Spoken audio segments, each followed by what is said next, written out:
Ludvig Kagen, velkommen til Halgås. Du vil forsøge at dyrke heden. Jeg vil bygge kongens første koloni derude. Det er fantastisk, det du er i gang med. Jeg får redan en känsla av liv her ute.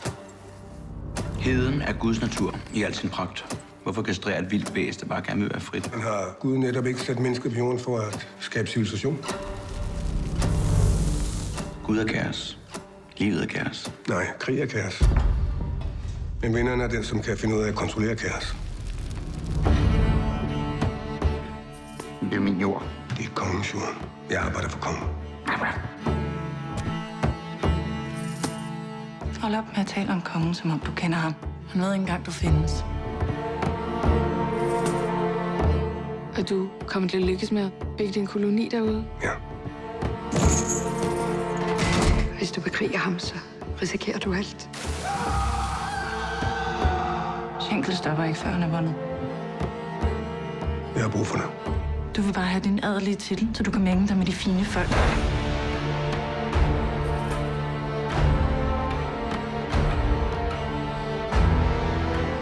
Jeg må væk herfra.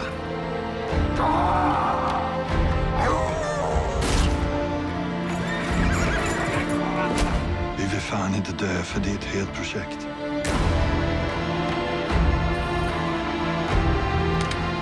Hold dig væk fra heden. Er det forstået? Kaos, Ludvig. Livet er kaos.